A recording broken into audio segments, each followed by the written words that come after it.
16번째로 성령님과 우리 친밀한 이 위해서 우리가 배워야 될 주제를 보겠습니다. 주제는 성령 세례와 성령 충만한 주제입니다. 다음 보면 우리 서론 한번 읽어볼까요? 시작. 성령 세례에 대한 용어는 많은 논란을 가져오는 단어입니다. 오늘 우리는 어디서 이 용어를 사용하며 어떻게 사용되며 누구에 의해서 사용되고 있는지를 살펴보겠습니다.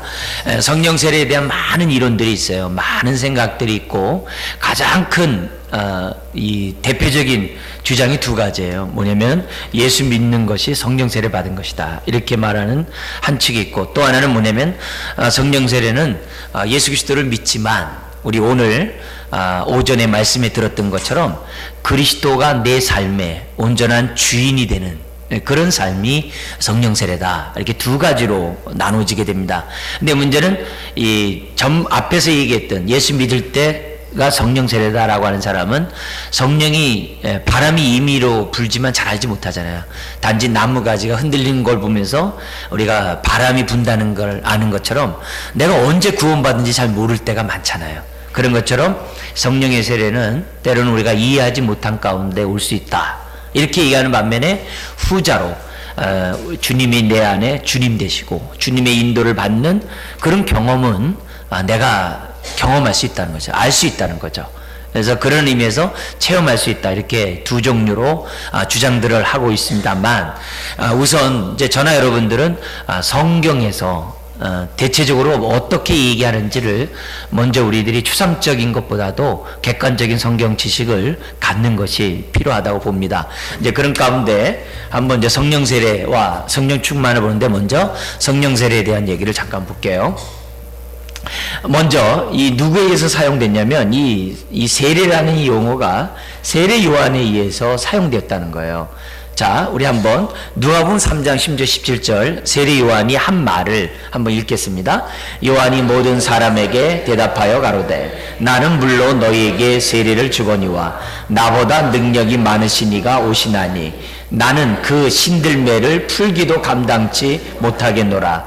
그는 성령과 불로 너희에게 세례를 주실 것이요 손에 키를 들고 자기의 타작마당을 정하게 하사 알곡을 모아 곡간에 들이고 죽정이는 꺼지지 않는 불에 태우시리라. 이 얘기는 뭐냐면 사람들이 세례 요한이 혹시 메시아가 아닌가, 왜 너무 능력 있게 행하고 정말 하나님의 말씀을 정말 아주 어떻게 보면은 전곡을 찌르는 말씀을 하다 보니까 사람들이 혹시 오시마 약속한 메시아가 아닌가, 이렇게 사람들이 생각했다는 거죠. 거기에 대해서 세례 요한이 나는 아니다, 나는 물론 세례를 주겠지만 내 뒤에 오시는 그분 정말 신들매도 나는 풀 정도로 그 신들을 푸는 게 가장 낮은 종이거든요. 거기도 나는 그분 앞에 안 된다. 그리고 그분은 불과 성령과 불러서 너에게 세례를 주실 것이다 하면서 이제 세례 요한이 이런 표현을, 이제 세례라는 용어를 썼다는 거죠. 다음 보죠. 우리 예수님도 동일한 표현을 씁니다. 한번 읽어볼까요? 요한은 물로 세례를 베풀었으나 너희는 몇 날이 못되어 성령으로 세례를 받으리라 하셨느니라. 그러니까 세례 요한이 말한 그 예수님이 주시는 세례는 성령과 불의 세례예요. 근데 성령과 불의 세례를 지금 어떻게 불이라는 단어를 빼버리고 지금 어떻게 돼요? 성령으로 세례를 받으리라, 이렇게 했단 말이에요. 이 요한복음은 이 다른 복음과 달리 이 한 단어를 강조하기 위해서 똑같은 단어를 반복하지 않고 다른 단어를 쓰므로 그 내용을 강조해요. 예를 들면 은혜와 진리가 충만하더라, 이런 식으로. 예배를 드릴 때 어떻게 드리라고 그래요? 영과 진리로. 영과 진리로 드리란 말을 이렇게 문자의 의미가 어떻다, 그건 사실 무의미해요. 영과 진리라는 얘기는 한 단어를 얘기를 해요. 어떤 의미에서 안 되냐면 땅의 방식으로 예배 드리지 말고 하늘의 방식으로 예배를 드리라는 것이 영과 진리로 드리라는 표현이에요. 그러니까 요한복음은 이 두 단어를 의도적으로 써요. 의도적으로 씀으로써 그 내용을 굉장히 보강하고 강조하는 그런 글을 쓰고 있다는 거죠. 그래서 요한에서 뭐냐면은 불과 성령이라는 이 단어가 지금 결국 예수님에서 한 단어로 딱 명령이 되죠. 뭐냐면 성령으로 세례를 받으리라 하면서 예수님이 하셨다는 거예요. 그러면 예수님이 성령으로 세례 받으라, 이거는 저와 여러분들이 잘 아는 것처럼 오순절 성령 강림이잖아요. 그래서 기름 부음을 받은 그 사건을 성령 세례로 우리 예수님이 해석해 주셨다는 거죠. 다음도 보죠. 자, 그리고 이 세례라고 사용된 이 많은 말씀들 속에 이 세례에 대한 이 언급들이 있는데요. 여기선 세례를 어떤 의미로 썼는지를 한번 주목해 볼 필요가 있어요. 지금 우리가 성령의 세례를 얘기하면서 주목해야 될 아주 굉장히 중요한 말씀들인데요. 로마서 6장 3절 말씀을 한번 읽겠습니다. 무릇 그리스도 예수와 합하여 세례를 받은 우리는 그의 주심과 합하여 세례 받은 줄을 알지 못하느뇨. 여러분, 최소한 이 세례는 물세례가 아니라는 거 알 수 있겠죠. 느낌해 보더라도 이 주님과 죽고 주님과 함께 부활한 이 사건을 뭐냐면 세례받은 사건으로 설명을 해요. 뭐냐면 예수를 믿는 것을 지금 뭐냐면 연합되었다는 표현을 쓰고 있거든요. 예수를 믿는다는 게 뭐냐? 주님과 함께 연합된 것이다. 주님과 함께 연합된 것을 뭐라고 표현했느냐? 세례라는 표현을 썼다고요. 그래서 우리가 이 세례가 나중엔 또 뭘로 연결되냐면은 할례와 연결이 돼요. 그래서 우리가 뭐냐면 표면적 할례가 아니라 이면적 할례자가 돼야 된다. 옛사람을 잘라버리고 정말 새 사람을 덧입는 할례를 할 때 그게 진정한 할례요, 세례라고 했단 말이에요. 그러니까 이 세례라는 의미의 다분히 뭐예요? 영적인 본질적인 의미가 지금 뭐냐면 사용되기 시작했다는 거예요. 지금 예수님 그 제자들인 바울을 통해서 나타난 거죠. 또 한 번 보세요. 고린도전서 12장 13절인데 시작. 우리가 유대인이나 헬라인이나 종이나 자유자나 다 한 성령으로 뭘 받았어요? 세례를 받아 한 몸이 되었고 또 다 한 성령을 마시게 하였느니라. 그러니까 예수를 믿으면 다 뭐야? 한 성령을 마셨다는 거예요. 그걸 성령의 세례라는 표현으로 지금 뭐냐면 쓰고 있어요. 그러니까 이런 거 보면은 고린도전서 12장 13절 때문에 어떤 주장이 나오냐면은 예수를 믿는 것이 바로 성령 세례다. 요 첫 번째 주장이 나온 거예요. 이 첫 번째 주장이 봐라, 우리가 예수를 믿을 때 성령으로 세례를 받았다고 얘기하지 않냐. 요렇게 요 주장이 굉장히 이제 아주 강력한 첫 번째 주장을 뒷받침하는 이런 말씀이에요. 그러나 이제 두 번째가 뭐였죠? 믿고 난 다음에 그리스도가 나의 인생의 온전한 주님이 돼요. 그분과 온전히 어떻게 돼요? 로마서 6장 3절에 있는 것처럼 온전히 한 몸이 되어서 이제는 내가 주를 위해 살겠다. 그렇게 성령세를 얘기하는 사람들은 로마서 6장 3절을 강조를 하겠죠. 그러니까 두 가지 의미가 지금 어쨌든 포함되어 있지만 이 내용이 어떻게 돼요? 단순히 물로 세례를 주는 그런 차원이 아니라 성령에 의해서 주님과 온전히 하나가 되고 저나 여러분들이 유대인이나 이방인이 그리스도 안에서 한 몸 되는 것, 이런 것을 세례라는 단어 속에서 지금 해석하고 있다는 거예요. 계속 다음 보죠. 갈라디아 3장 27절 시작. 누구든지 그리스도와 합하여 세례를 받은 자는 그리스도로 옷 입으니라. 이건 뭐예요? 예수를 믿는 것을 표현한 말이거든요. 믿는 것을 세례받았다는 표현으로 쓰면서 저와 여러분들이 어떻게 돼요? 믿는 순간 우리는 옛사람을 벗어버리고 그리스도의 의의 옷을 입었다는 거예요. 그래서 나는 지금 내가 보더라도 육체를 갖고 있어서 내가 보더라도 연약해요. 마음으로는 원이로 돼 육신으로는 하나님 뜻대로 살지 못한 연약함이 있어요. 그런데 이런 마음을 갖고 있지만 하나님이 나를 딱 볼 때는 그리스도의 의의 옷을 입은 것으로 본다는 거예요. 이건 피의 공로죠. 하나님의 정말 축복이죠. 나 같은 자를 우리 하나님이 사랑한다. 왜? 그리스도의 옷을 입었으니까.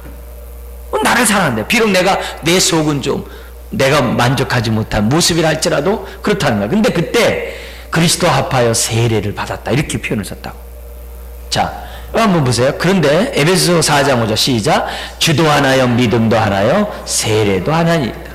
그러니까 물세례나 성경세례나 많은 것들이 세례가 종류가 있지만 세례 본래 목적, 본래 의미가 하나는 같다는 거예요.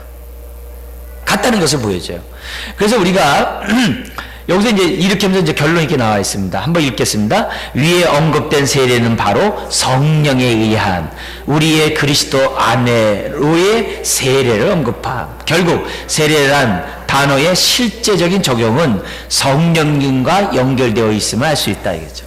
그래서 우리가 지금 성령의 세례를 보면서 이 세례의 그 중요한 옛사람을 벗어버리고 새사람이 되고 우리 주님과 함께 죽고 주님과 함께 부활하고 또 내가 그리스도의 의의 옷을 입고 주님과 온전히 내가 한 몸이 되고 유대인과 이방인이 그리스도 안에서 하나가 되는 그 일련의 그 모든 것, 그것이 세례인데 이런 일들은 누가 하시느냐? 성령님의 역사하십니다. 이거를 지금 우리들에게 이제 가르쳐주고 있는 거죠. 다음 페이지 한번 볼게요. 여기 보죠. 이제 성령의 세례에 대한 얘기를 우리 한번 읽겠습니다. 첫 번째 읽겠습니다. 성령 세례와 동의어로 상호 교환하며 사용될 수 있는 용어가 뭐예요? 성령의 부어주심이 있는 거죠. 이 성령이 부어주심은 어떤 사건? 오순절 사건. 위로부터 성령이 부어주셨잖아요. 근데 위로부터 부어진 이 사건을 베드로는 요엘 선지자의 예언의 성취로 설교를 했거든요. 그 얘기 나온 거죠. 요엘 선지자 예언이 사도행전 2장 17절에서 베드로에 의해서 인용되었다.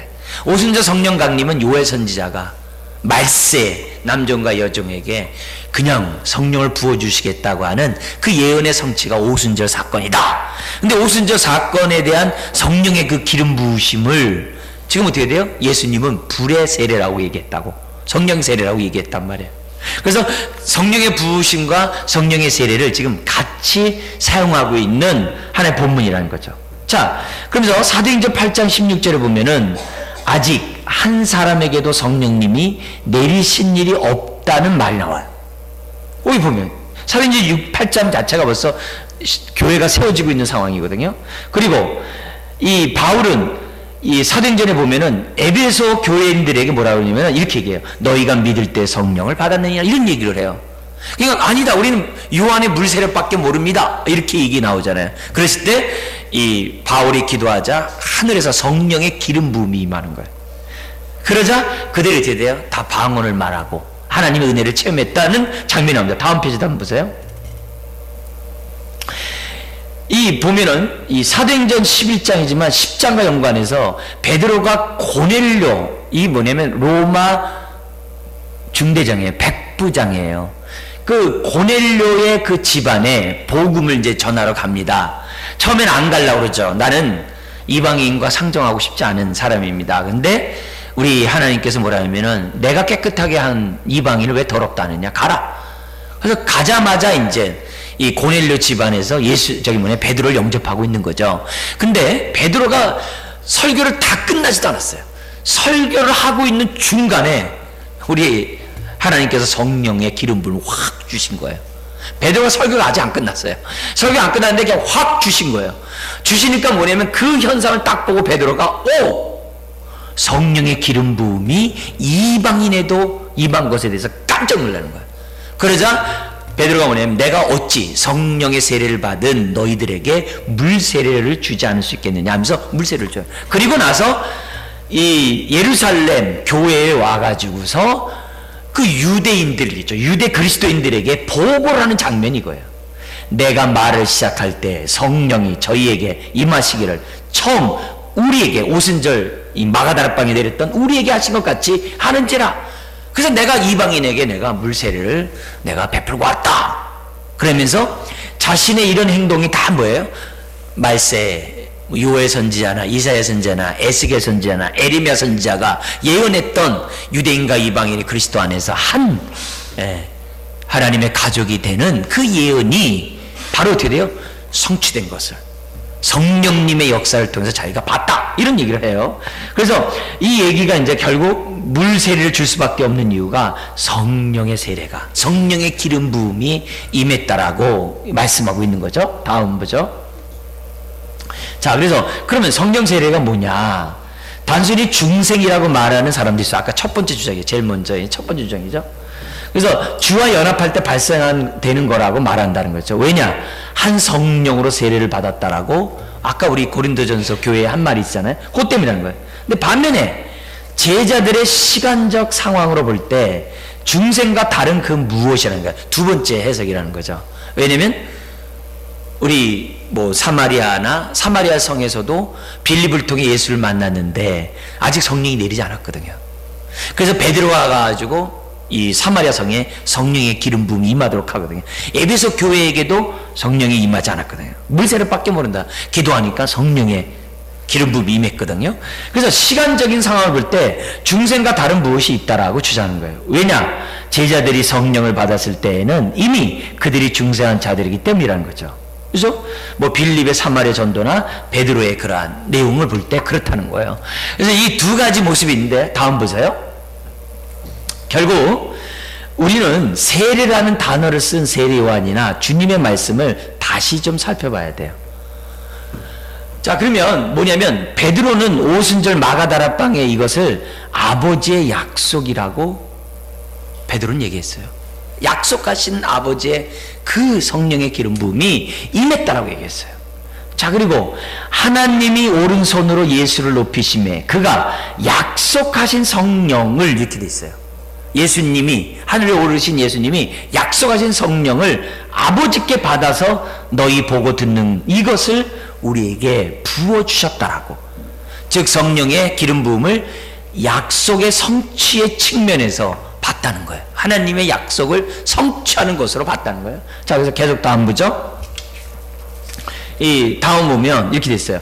그렇게 성령을 부어주심으로 약속을 성취하셨는데 그 약속을 성취하심으로 이루시고자 했던 것이 무엇이냐, 이게 초점이라는 거죠. 자꾸 뭐 성령 세례가 뭐 처음 중생할 때냐, 성령 세례가 믿고 난 다음에 이렇게 한 거냐, 막 이렇게 그거 가지고서 막 갑론을박하면서 시간 낭비하지 말고, 성령 세례는 분명한 거고 성령 세례는 불세례고 성령 세례는 어쨌든 그런 사건이 분명하게 있는 사건인데, 이것을 뭐냐면 이게 뭐 처음에 믿을 때 받냐 나중에 그렇게 하지 말고, 이 성령 세례의 의미가 뭐냐, 이게 하나님의 구약의 예언의 약속에 따라 말세에 메시아의 때에 하나님의 백성을 모으시고자 구원하고자 하나님의 그 계획하심에 대한 첫 실현이, 실천이, 완성이 성령의 이 땅에 임하심이라는 그 하나님의 뜻, 하나님의 약속에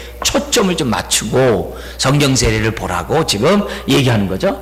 자, 그러면 이 약속을 통해서 이루셨던 것이 뭐냐, 이게 A번 한번 읽어볼까요? 그것은 바로 교회가 그리스도의 몸으로서 제정되고 선포되었다는 것이죠.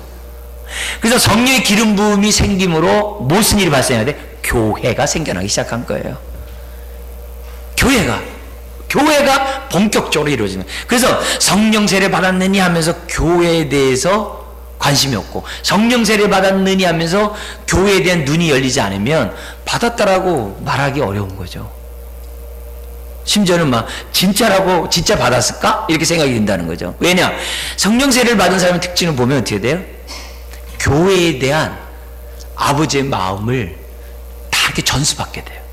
그래서 동일한 믿음을 갖고 있는 사람에게 애정이 가고 관심이 가고 사랑이 가. 그래서 동일한 믿음을 갖고 있는 사람들과 어떻게 돼요? 한 몸 이루려고 해요. 그래서 한 가족, 한 교회를 세우려고 내 마음이 작동해. 그래서 성령 세례를 받은 사람들 특징을 보면 성령의 인도를 받고자 하거든요. 그럼 성령이 왜 오셨냐, 이게? 저나 여러분들을 모아서 그리스도의 몸을 만들기 위해서 성령이 오신 거거든요. 그 약속, 그 아버지의 뜻, 그 아버지의 뜻을 이루는 데 있어서 성령님의 역할이 성령의 세례를 하는 것으로서 우리들에게 주어졌다는 거예요. 그래서 B번 읽어볼까요? 그들은 이미 중생한 자들이었는데 한 성령에 의해서 뭐예요? 한 몸으로 세례를 받았을 때 비로소 그리스도의 몸이 되었다는, 이게 중요한 거예요. 그래서 우리가 한 성령 안에서 한 세례를 받은 거, 한 몸, 그리스도의 몸, 하나님의 성전, 그것을 이루기 위해서 성령님이 이 땅에 오신 거예요. 성령님의 기름 부음을 받은 거예요? 교회를 창조하려고. 그래서 창조의 꽃이 뭐예요? 사람이라고, 가정이라고 한다면 가정을 세운 게 창조의 꽃이잖아요. 창세기 1장에 하나님의 구원의 꽃이 뭐냐, 이게. 저와 여러분들 왜 구원했냐, 그게 교회라, 이게 교회. 그래서 성령 세례를 받은 사람들의 특징은 우리가 한 성령을 받은 형제 자매로서 우리들이 어떻게 돼요? 한 몸을 이루려고 하고 내가 한 몸의 한 구성원이 됐다는 것을 자각하게 돼, 깨닫게 돼. 성령 세례 받은 사람. 그래서 입술로 주여 주여 하더라도 성령 세례 받지 않으면 불법을 행하는 자가 되는 거예요. 입술로 아무리 주여 주여 하더라도 그 사람은 어떻게 돼요? 교회를 세우는데 관심이 없거든요. 왜? 성령 인도를 안 받으니까. 그러니까 자기 스스로 선지자 노릇하고 자기 스스로 귀신 쫓고 자기 스스로 능력을 행하는 거지. 그게 아니에요. 내 신앙이 성령의 인도를 받는 가장 아주 정확한 진단, 처방 진단은 뭐냐? 내가 얼마나 그리스도의 몸인 교회를 사랑하냐 이게. 피값을 주고 산 교회를 얼마나 사랑해. 그 교회는 누구예요? 내 지체들이에요. 내 옆에 앉아드리는 사람이에요. 내 지체에 대한 내 눈이 얼마나 열려 있느냐. 그게 성령의 세례를 받은 사람의 특징이라는 거죠. 인도를 받는 사람의 특징이죠. 그래서 10번 읽어볼까요? 동시에 이런 사실을 인식하게 되었다는 거죠. 바로 이것이 중요해요. 이게 굉장히 중요한 거예요. 그래서 저도 처음에 이제 초신자하고 이제 신앙생활 할 때는 나 혼자 하나님과의 관계만 잘하면 되는 걸로 생각했어요. 그래서 막 은사 체험하고 막 이렇게 능력 체험하고 막 했을 때 너무너무 좋은 거예요.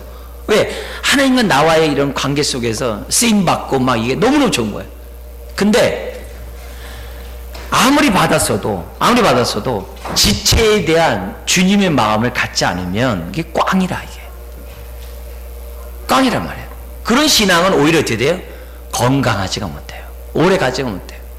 그런 신앙은 그리스도께서 그 마음에 계신 사람이라고 말할 수 없어요. 그래서 성령 세례는 예수 믿을 때 어떤 사람이 딱 받는 사람도 있어요. 근데 어떤 사람은 어떻게 돼요? 자기 유익을 위해 예수 믿다가 또 필요할 때만 주님 찾다가 이렇게 신앙생활 하잖아요. 그러다가 어떤 계기 때 하하 이렇게 살면 안 되지. 내가 내 입술의 고백처럼 내가 예수님 나의 주라고 했으니까 내 인생 이엔 다 주님 뜻대로 살아야지 하면서 딱 결단하고 삶이 탁 돌아서는 사람들도 있잖아요. 예수 믿을 때 돌아선 사람도 있는 반면에 한참 있다 돌아선 사람도 있잖아요. 그죠? 그러면 그런 사람들은 다 뭐예요? 그렇게 차이가 있다 이게. 근데 이 사람들의 특징은 뭐냐? 자기 안에 있는 성령의 인도를 받아서 이상하게 내 마음이 교회에 오는 것을 사모하고 교회를 섬기는 것을 아주 좋아하고 또 성도들을 섬기면서 교회를 세워가는 이 즐거움에 아주 너무 감사하면서 사는 그런 모습으로 공통적으로 사람이 변한다. 그게 건강한 신앙이에요. 그게 성령님이 이 땅에 오신 목적인 거죠. 다음 페이지 한번 볼게요. 자, 그래서 성령 세례는 뭐예요? 받은 당사자가 인식한다는 거예요. 아, 이제는 내 뜻대로 사는 게 아니라 주님 뜻대로 살아야지. 아, 그렇지. 내가 땅의 지체를 죽이고 내 위의 것을 바라보며 살아야지. 그래, 나는 이제는 날마다 옛사람을 벗어버리고 새사람도 입고 살아야지. 그래, 주님이 나를 자유케 했으니 내가 그 자유를 가지고 내가 다른 사람을 섬김으로 내가 자유케 해야지. 그래, 내가 이제 성령의 인도를 받아서 성령 9가지 열매를 맺어야지. 이런 생각으로 자꾸 이렇게 내가 자각과 함께 된다는 거죠. 그래서 1번 읽겠습니다. 그래서 바울은 에베소 교인에게 너희가 믿을 때에 성령을 받았냐라고 함. 즉 이렇게 질문한 것은 그들이 성령을 받으면 뭐 한다는 거예요? 안다는 거예요. 내가 받은지 아느냐? 언제 내가 우리 이런 표현도 쓰잖아요. 언제 당신은 인격적으로 주님 만났습니까? 이런 표현 쓰잖아요. 그 얘기예요. 언제 주님 인격적으로 만났습니까?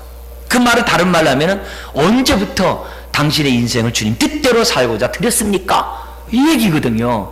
그건 내가 알잖아요. 내가 언제 내가 삶의 터닝 포인트가 있었는지 내 인생에 BC와 AD가 있는지를 딱 알잖아요. 주님을 만난 그 삶이 언제 내가 바뀌었는지를 알잖아요. 자, 두 번째도 보세요.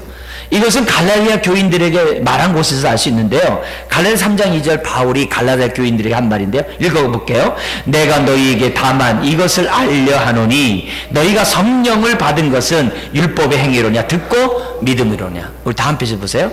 결국 이 얘기도 뭐예요?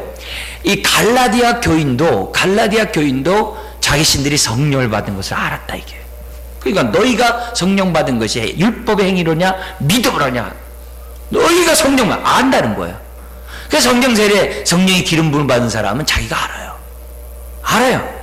자, 바울 자신도 또 이렇게 얘기해요. 또한 우리 곧 성령의 처음 익은 열매들을 받은 우리까지도 라고 했어요. 우리 곧 성령의 처음 익은 열매들을 받은 우리까지도, 이 말이 뭐예요? 이미 알고 있다는 거예요. 성령 받은 것에 대해서 내가 알고 있다는 거예요. 그러므로 성령 세례는 영광, 정말 우리 정말 영광의 초기 체험이에요. 예수님을 처음 만났을 때 겪는 그 체험이에요. 또 아버지와 아들에 대한 실제와 사랑이에요.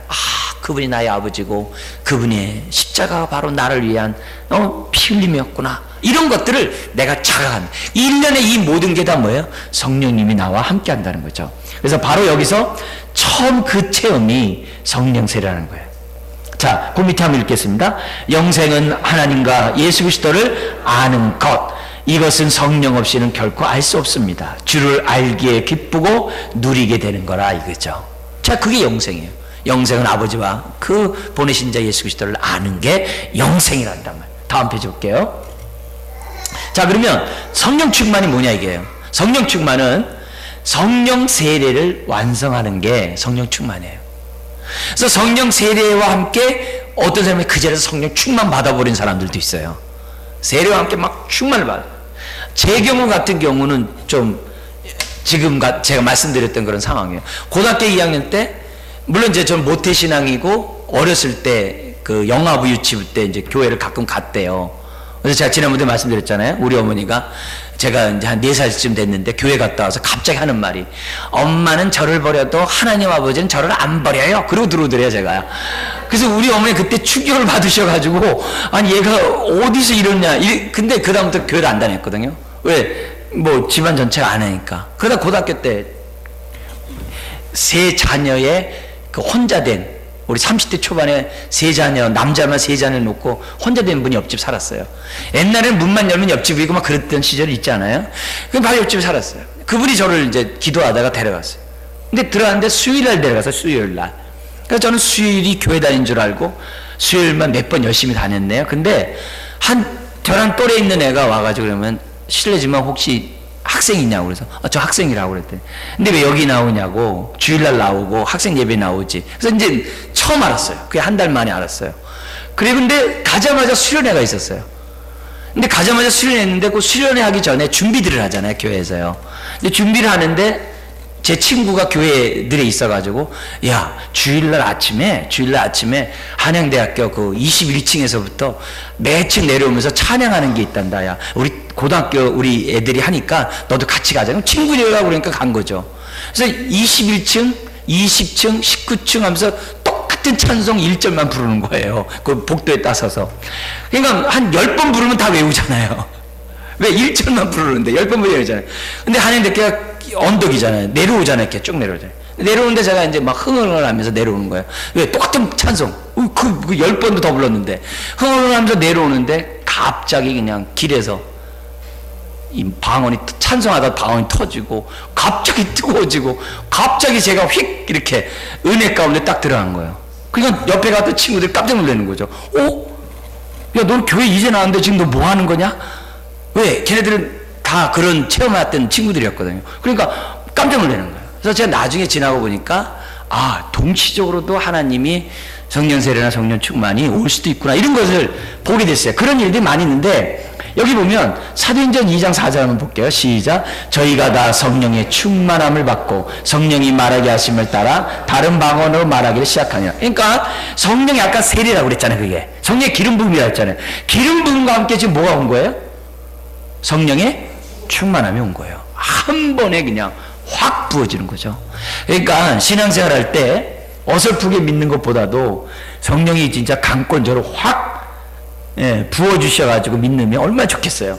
그래요? 그 다음에 사도행전 4장 31절에서 시작. 빌기를 다음에 모인 곳이 진동하더니 무리가 다 성령이 충만하여 담대히 하나님의 말씀을 전하니라. 2장에서도 충만했었는데 4장에서 충만해. 왜냐하면 요 사이에 뭐가 있었냐면은 예수 믿는 사람을 데려다가 사내들인 공회에서 겁주는 거예요. 왜? 예수를 죽였던 사내들인 공회잖아요. 너희들도 죽이겠다는 거죠. 얼마나 이 무서운 얘기입니까? 근데 그 두려움 속에서도 그들은 뭐냐면 담대히 복음을 전하게 달라고 기도를 하니까 다시 성령이 충만을 받은 거예요. 이 말은 무슨 말이에요? 이 충만은 계속 받는다는 것을 보여주는 거예요. 그래서 에베소서에도 너희가 성령의 충만을 받으라고 얘기했거든요. 그건 뭐예요? 진행형이거든요. 어제만이 아니라 오늘도 내일도 계속 충만하라고 하는 그 명령이거든요. 벌써 2장과 4장에 나오면 다음 보죠. 그래서 동일한 제자들인데 제자들은 어떻게 돼요? 계속해서 뭘 받았어요? 충만을 받았다는 거죠. 왜냐? 충만해야 주의 사역을 제대로 할 수 있기 때문이라는 거예요. 충만해야.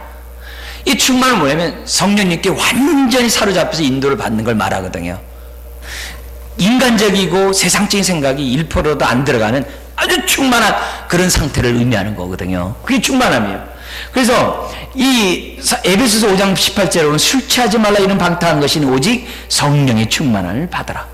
술 취해가지고 내 말초신경이 무감각해지는 그런 삶이 아니라 성령께 민감한 말초신경을 가지고 영적인 말초신경을 가지고 저와 여러분들이 뭐냐면 살라는 거죠. 그게 충만해요. 성령에 민감하라는 그 개념이 충만이거든요. 그래서 이 사도행전 6장 3절 5절에 보면 거기 보면 7 집사를 선택하는 기준이 나옵니다. 한번 읽겠습니다. 형제들아 너희 가운데서 성령과 지혜가 뭐하여? 충만하여 칭찬 듣는 사람 7을 택하라. 우리가 이 일을 저희에게 맡기고, 그래서 사도는 말씀과 기도에 전무하고 그들에게 모든 봉사직분을 감당하도록 하는데 누가 하냐? 성령과 지혜가 충만하여. 자기 생각이 아니라 성령의 생각에 따라 인도함 받는 사람을 집사로 선택하라는 거죠. 그 다음에 사도행전 13장 9절 시작. 바울이라 하는 사울이 성령이 충만하여 그 박수 엘루마를 주목하고. 그러니까 성령 충만하면 뭐예요? 하나님의 마음을, 하나님의 눈을 갖고 사람이 어떤 생각, 어떤 중심을 갖고 있는지를 또 이렇게 보여주는 그런 장면이 있어요. 다음 페이지 보죠. 자, 그러면 성령 충만케 된다는 것의 의미가 뭐냐? 성경에서 이 성령 충만한 데 있어서 의미가 중요해요. 나를 위한 게 아니에요. 충만함으로 어떻게 된다는 거예요? 성령님이 이 땅에 오신 목적대로 살라는 거예요. 그게 충만이에요. 그러니까 성령이 이 땅에 오신 목적이 아까 뭐예요? 영광스러운 교회를 바라보고 영광스러운 교회를 세우는 그 사역에 우리의 삶을 전적으로 헌신하라는 거죠. 헌신하는 거죠. 그래서 하나님 나라가 확장되고 정말 이렇게 선교와 전도를 하는 이유들이 뭐예요?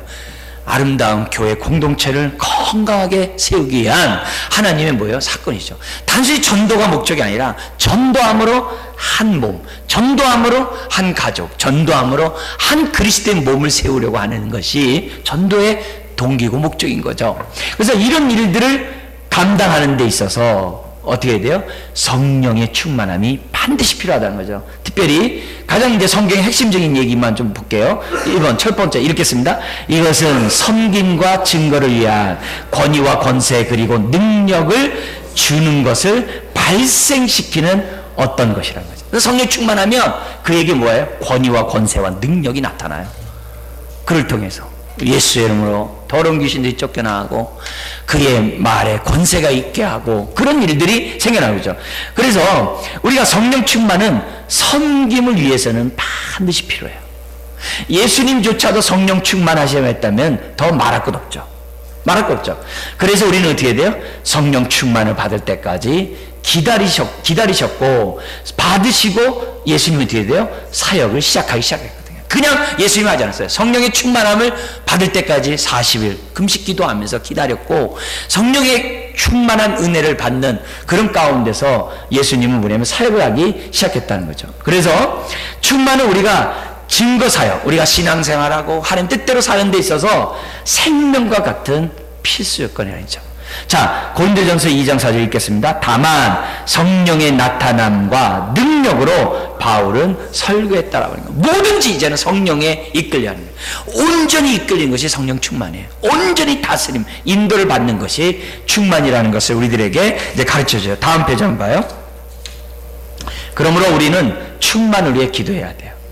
충만은 또한 우리가 참된 그리스도인으로서의 삶을 뭐 하는데요? 유지하는데도 필수적이에요. 자기 십자가를 지고 자기 부인하고 주님을 따라가는 그런 삶을 사는데도 제자의 삶을 사는데도 필수예요. 그리고 충만해야 우리의 은혜가 자라가고 열매를 맺혀지게 되죠. 참된 예배를 위해서도 반드시 충만해야 하죠. 나의 예배의 태도를 보면 충만한지 아닌지를 분별하죠. 왜? 충만한 사람은 벌써 주바라기를 하면서 벌써 이렇게 감사가 있거든요. 충만한 사람은 우리가 힘든 상황에서도 벌써 소망으로 충만케 되어 있거든요. 충만한 사람은 나에게 주어진 환경을 뛰어넘을 수 있는 그러한 담대함이 있거든요. 우리 한번 볼게요. 자, 다음 페이지 한번 볼까요? 하나 마무리. 자, 우리 한번 보겠어요. 세례는 출발의 처음 경험이에요. 우리 성령 세례는. 반면에 성령 충만은 뭐예요? 자주 반복되는 경험이에요. 자주 여기 보면 반복되는 경험이에요. 우리는 교회의 성령이 다시 임하여 타다나마 다만 연기가 나는 것처럼 되어버린 우리를 생명과 능력의 강한 불꽃으로 변화시킬 것을 간구해야 한다는 거죠. 그래서 우리가 늘 성령의 충만함을 입어야 하나님의 뜻을 분별하게 되고 그 뜻대로 순종하게 되고 고난 속에서도 주님 앞에 헌신하게 되고 힘든 상황에서도 주님 가신 그 길을 따라가게 되고, 그러니까 충만하면 분별력이 살아나요. 내가 어떻게 살아야지. 충만하면 하나님의 뜻이 뭔지 막 알게 돼요. 충만하면 깨달은 대로 내가 막 살려고 해요. 살다 보면 많은 우환이 있고 어려운 일이 있어요. 그래도 충만하면 그 길을 가요. 이게 충만한 사람의 모습이죠. 근데 충만을 오해해가지고 막 뜨거운 것만, 여러분 뜨겁지 않아도 충만할 수 있어요. 우리가 뭐예요? 가슴은 뜨거워야 되지만 머리는 냉철해야 되거든요. 우리가 꼭 성령 충만에 뜨거운 것만이 아니에요. 아주 성령 충만하면 어떤 사람은요, 지각이 아주 예리하게 예민하게 살아가는 사람들도 있어요. 어떤 사람은 어떻게 돼요? 마음이 뜨거운 사람들도 있어요. 중요한 건 뭐냐면 성령이 충만하면 내가 하나님의 눈으로 세상을 보고 하나님의 선하시고 기뻐하시고 온전한 뜻이 무엇인지 자꾸 분별하게 해야 되고, 그리고 성령님이 내 안에 오신 목적대로 거룩한 교회, 성전을 세워 가는데 내 삶을 드리려고 사람들이 뭐예요? 마음의 준비를 딱 한다는 거예요. 그러므로 오늘 우리가 성령과 친밀하기 위해서 나에게 주님의 주님 되심이 분명하다면 성령 세례 받은 사람이죠. 처음 믿을 때나 나중에 믿을 때나 주님의 주님 되심이 분명하면 되죠. 근데 그 사람은 이제 뭘 받아야 되는 거예요? 성령의 충만함을 지속적으로 우리가 받아야 돼요. 우리가 이 세상 얼마나 살기 힘듭니까? 하루하루 사는 게 너무 막 고통스럽게 너무 많잖아요. 너무나도 힘든 일 많고, 이럴 때 우리의 삶을 새롭게 하고 우리로 하여금 하나님의 뜻대로 살아가게 하는 것이 성령 충만인 줄 믿습니다. 그래서 이걸 놓고 기도를 해야 돼요. 계속 기도해야 돼요.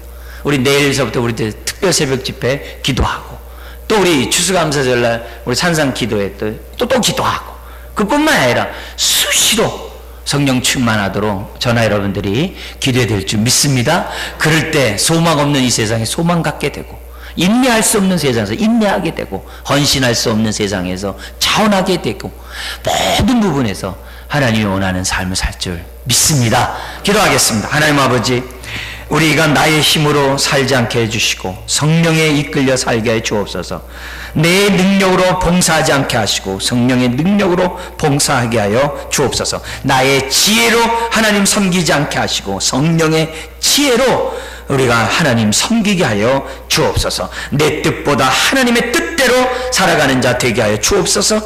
나만을 위하는 것이 아니라 그리스도의 몸을 위하는 하나님의 자녀 되게 하여 주옵소서. 나의 유익을 구하기보다 지체 유익을 구하는 자 되게 하여 주옵소서. 주님처럼 연약한 자의 약점을 감당할 수 있는 능력들을 우리들에게 허락하여 주시옵소서. 오늘 머리 숙인 한 분 한 분의 삶을 축복하시고, 주여 내 안에 오신 성령님이 교회를 세우고자 아버지 안에 오셨다는 사실을 기억하고 한 몸 되어 하나님께 영광 돌리는, 세상에게 하나님의 사랑을 보여주는 우리 몸된 교회가 되도록 축복하여 주옵소서. 한 해 동안 많은 수고와 헌신과 아버지 하나님 정말 주님을 위해 눈물로 기도하며 섬겼던 그들의 심령들을 기억하여 주시옵시고, 아버지 하나님의 더 큰 성령이 충만한 은혜를 허락하여 주셔서 주님 뵙는 그날까지 사명 잘 감당하는 하나님의 자녀들 다 되게 하여 주옵소서. 감사하며 예수님의 이름으로 기도드리옵나이다.